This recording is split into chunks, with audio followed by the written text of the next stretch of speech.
You know, there was something I wanted to talk about last week. What's up, man? That we didn't get a chance to. Yeah.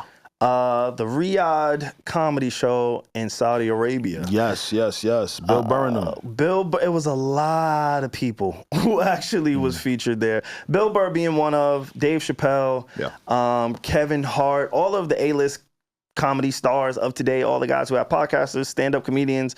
One of the notable guys who didn't go, who actually spoke against it, was Shane Gillis. I don't know if you heard about this comedy show, but it's honestly considered the biggest comedy show festival like ever. It's crazy. And they were paying triple some of the comedians' rates and all of these things. And again, I think it was just appropriate to kind of bring it up today because we've been talking about money and influence. And I said this a few episodes ago, how America is for sale. And this is just another one of those examples where money just talks in a different way. And I've always known that. But we're starting to see people's like integrity be compromised because of money. I don't know if you're familiar, but Bill Burr, years ago, he actually made a mockery and a joke of, hey, the Saudis going to come over, give us a whole bunch of blood money, slavery money, and we're going to go over there, tap dance, and I'll never be a part of that. And again, I like Bill Burr, and I heard this clip verbatim, so I'm like, wait, to have such a different, drastic stance change over the last decade or so, now he's over there performing. It's just like, all right, can we be bought? Can you be bought? Were you bought? You know, Dave Chappelle, somebody, we've seen him walk away from $50 million. And we also understand, you know, the relations that, or not even just the relations, just, what's the word that I'm looking for? Politics? It's just fucked up. The politics, the policies, the human rights, there we go. The human rights, how they disregard a lot of that over in those countries. And it's like, all right, where do we stand? How do you feel? And yeah, I just wanted to kind of, you know, bring that to light. You're familiar at all with it? I am familiar with it. Can't say I'm surprised. The first time I heard about them recruiting, just whether it be entertainers or athletes, is actually the PGA. I remember the PGA was making complaints about cats like Rory, what's my man name? McIlroy, thank you. And that he was considering doing a golf tournament out there. Who's my other man? Oh my God. Jack Nicklaus? Yes. Oh my God, you're a golfer. I'm just a sports guy, I told you. No, not Jack Nicklaus. Nicholson. There we go. Yeah. There we go. Jack Nicholson. Same nigga. Yeah, that's my man right there. Yeah. And at the time, see, I was split. I was very split. I'll tell you why.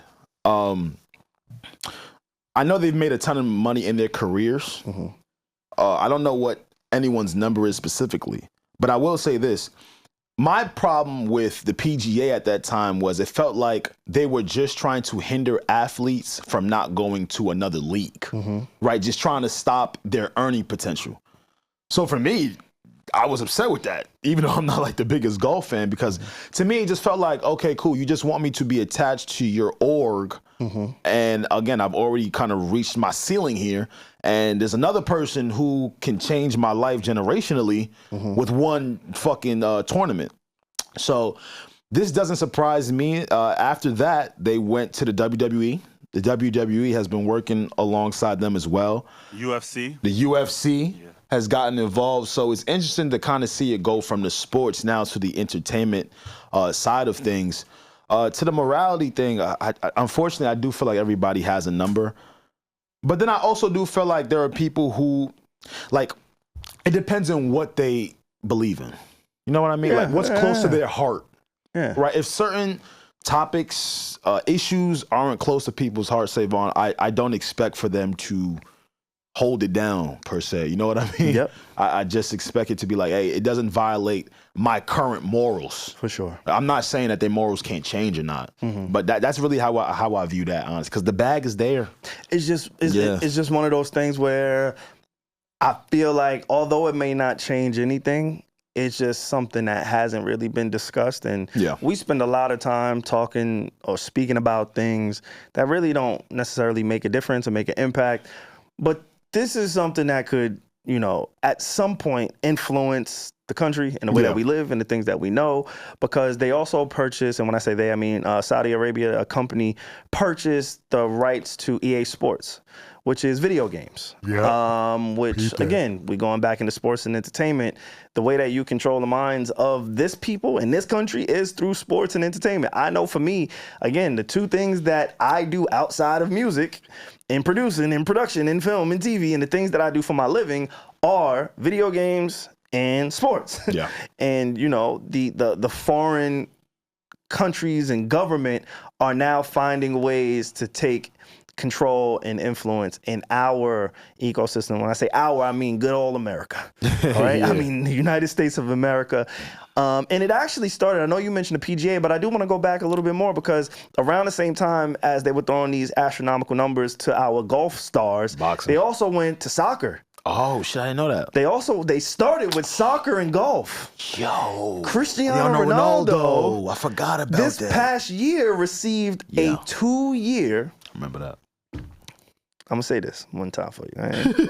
A 2-year, $700 million contract for 2 years. 2 years, $700 million? 2 years, $700 million. A few years ago, Kareem Benzema, striker for Real Madrid, was given $218 million for 2 years, 3 years. Neymar, $98 million, with an annual salary of approximately $160 million. So they're pulling stars from Europe, because these are European soccer players, the biggest soccer stars in the world, making great money over in Europe. But again, Saudi Arabian soccer teams, they want to boost, you know, the visibility and have these players play for their teams and their countries, and they're offering these stupid amount of money. With soccer, there are no regulations in the way that there are in the NBA. There are no necessarily salary caps. So if somebody can pay you $1 billion for a month worth of play and they want to do that, they can do it. Unlike here, where there is a salary cap. We talked about that ceiling when it comes to black podcasting. There's a ceiling when it comes to sports here, right? We cannot pay LeBron James $1 billion as the Los Angeles Lakers, because we have a cap on our salary. Where in the European transfer portal and soccer stars, it is, yo, what I want to pay you, I can pay you, and I will pay you. Do you want to play? And Saudi Arabia is throwing their dick on the table at every chance they get and say, we have more money. We are willing to spend that money. We want to take the Europeans' biggest stars. We want to take the United States' biggest stars. We want to pay them. We want to compromise them. Fuck what they've said in the past. We have the money. We're going to do it. Come over here, dance, dribble, shoot, score for us. And let's see how things play out. Yeah, it's insane. For the most part, I don't think athletes truly give a fuck about what's going on with the rest of the world. As they because they live in their own worlds, and I think it's part of the reason as to why they started there. You know, the comedians is so, it's a slippery slope, because you never really know how a comedian feels about something. Even if they joke about it, they have a bit about it. It's a bit.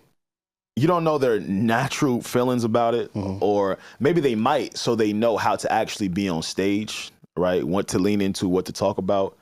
I wish we had some of the numbers. Like, I wish I knew what Bill Burr got paid for that. I wish I knew what Dave Chappelle got paid for that. Well, Andrew Schultz said that.